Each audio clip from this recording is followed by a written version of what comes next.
ইন্নাল হামদা ওয়াসসালাতু ওয়াসসালামু আলা রাসূলিল্লাহ। সুপ্রিয় দর্শক ও শ্রোতা, আশা করি মহান আল্লাহর অসীম দয়ায় আপনারা ভালো আছেন। ইয়া জাল জালালি ওয়াল ইকরাম, আল্লাহর সুন্দর সুন্দর নাম সমূহের মধ্য থেকে একটি।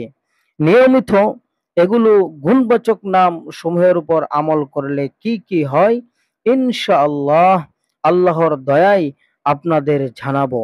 আমাদের চ্যানেলটি সাবস্ক্রাইব করে রাখুন পরবর্তী ভিডিও দেখার জন্য। নিয়মিত এই গুণবাচক নাম যদি আপনি ইয়া সারা পড়েন তাহলে হবে জুল জালালি ওয়াল ইকরাম, আর যদি আপনি ইয়া সহ পড়েন তাহলে হবে ইয়া জাল জালালি ওয়াল ইকরাম।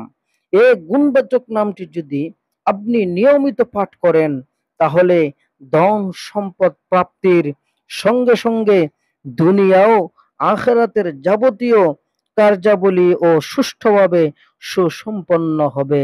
সুবহানাল্লাহ। প্রিয় নবী সাল্লাল্লাহু আলাইহি ওয়াসাল্লাম বলেছেন, আল্লাহর ৯৯টি গুণবাচক নাম রয়েছে।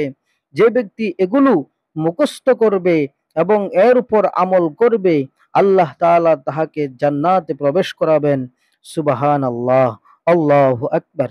আল্লাহর গুণবাচক নামটি ইয়া জাল জালালি ওয়াল ইকরাম, এর জিকিরের আমল ও ফজিলত আসুন আমরা জেনে নেই।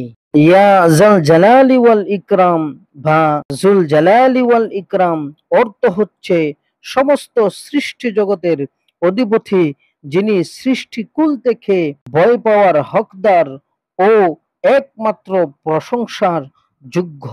মহত্ব, বরত্ব, দয়া ও ইহসানের অধিকারী যে ব্যক্তি সব সময় আল্লাহর এ গুণবাচক নাম ইয়া জাল জালালি ওয়াল ইকরাম বা জুল জালালি ওয়াল ইকরাম পাঠ করবে, সে আল্লাহর পক্ষ থেকে ধন দৌলত লাভ করবে। আল্লাহু আকবার। এবং যে ব্যক্তি আল্লাহর এ গুণবাচক নাম ইয়া জাল জালালি ওয়াল ইকরাম নিয়মিত পাঠ করবে, আল্লাহ তার দুনিয়া ও আখিরাতের সব কাজকর্ম সুন্দর ও সুষ্ঠুভাবে সম্পন্ন করে দিবেন। সুবহানাল্লাহ। এবং যে ব্যক্তি আল্লাহর এই গুণবাচক নামটি ইয়া জাল জালালি ওয়াল ইকরাম এই নামটি নিয়মিত পাঠ করবে, আল্লাহ তাআলা ওই ব্যক্তির সব কাজের ভালো ফলাফল দান করবেন। আমরা কে না চাই আল্লাহ আমাদের ভালো ফলাফল না দিক? প্রিয় দর্শক, সবচেয়ে গুরুত্বপূর্ণ যে কথাটি বলতে চাই, আল্লাহর নাম সমূহের মধ্যে এই নামটি অতি গুরুত্বপূর্ণ।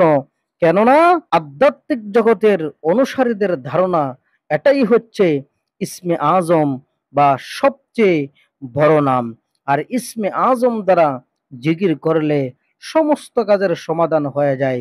আল্লাহু আকবার। কেননা আল্লাহ পাক বলেছেন, ওয়ালিল্লাহিল আসমাউল হুসনা ফাদউহু বিহা। আল্লাহ বলেন, আমার সুন্দর সুন্দর নাম রয়েছে, এগুলো দ্বারা তোমরা আমাকে ডাকো।